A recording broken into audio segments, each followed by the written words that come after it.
All right, Super Bowl MVP Tom Brady and NFL Commissioner Roger Goodell on a collision course that will likely come to a head in a federal courtroom. The deflategate duo is scheduled to return to a Manhattan court on Monday for the latest hearing to determine whether or not Brady will serve his full 4-game suspension. This as a federal judge in Minnesota is openly questioning Roger Goodell's knowledge of collective bargaining in the Adrian Peterson case. Joining us now in a Fox Business exclusive is legendary sports agent Leigh Steinberg, author of the new book, The Agent. I'm already reading it on set here. If you were Brady's agent, how would you have handled this situation differently? That's a tough question because, I mean, this is just, there's so much going on here, but should it have been handled differently, Leigh? I think if I was Tom Brady's agent, I would have had him make a statement way back prior to the Super Bowl that would be something like this. You know, I'm competitive. You know, I like to throw a deflated ball. And if I pushed too hard and it went over the line somehow, I'm really sorry. It wasn't my intention. And it would have been over, right? That's done. And instead, the timing has been the gift that just keeps on destroying here because they first announced this the Friday prior to the Super Bowl. And instead of talking about the Super Bowl, they're talking about Tom Brady. Now they dumped the decision the week that training camps open. And this is like a Rubik's Cube. You've got public reaction feeling that something was wrong here that wasn't played on even playing Let field. me set this question up like this. As I read the back of your book, you are renowned as one of the greatest sports agents in history, representing all-pro clients Troy Aikman, Bruce Smith, Ben Roethlisberger. I mean, the list goes on. You are a huge figure in the world of sports. Do you think that Tom Brady knowingly cheated?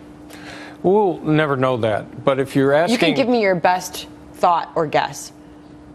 I don't think he viewed it as cheating. I think that he just had the balls deflated the way he wanted it. Other quarterbacks like Aaron Rodgers like to throw a ball that's overinflated. So I think that in his mind, he doesn't think he did anything. So he's looking for exoneration. So it's just mishandled. There will never be exoneration because of the report. So now you have a judge excoriating the NFL for the way they handled the case. You have another judge criticizing them in Minnesota. They've had a deaf ear to public reaction, almost as if the league's been insular, you know, tucked up here in New York and not in touch. What's happening with the NFL? People are saying that, you know, NFL's making some bad decisions. Well, they may be, but on the other hand, they have record television revenue. They have 45 million people playing fantasy football. They have the 7 top-rated shows 1 month into last season on Nielsen were nighttime NFL football. And a compelling product. So here's the irony. At the same time that they're dominating American culture, they've got this series of Ray Rice, Adrian Peterson, Tom Brady, cases that they have not handled in the smooth way you expect. And how about the Goodell thing? I mean, Goodell, like on that news day, I remember we were sitting here debating it, and my conclusion was the biggest loser today is Goodell.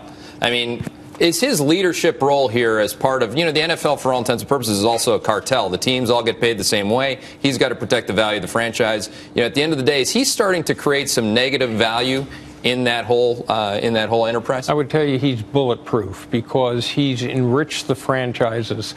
So Dallas bought their team for $140 million. It's now worth $3.2 billion. Boom. Record TV contracts, a 10-year collective. It's like a Middle Eastern cartel. Leigh, real quickly, you've come back. I mean, you have come back from a lot of, you know, personal issues. How do you count? What do you tell these guys who are going through similar things in the NFL, maybe different issues, but they're going through struggles? How do you counsel them right now?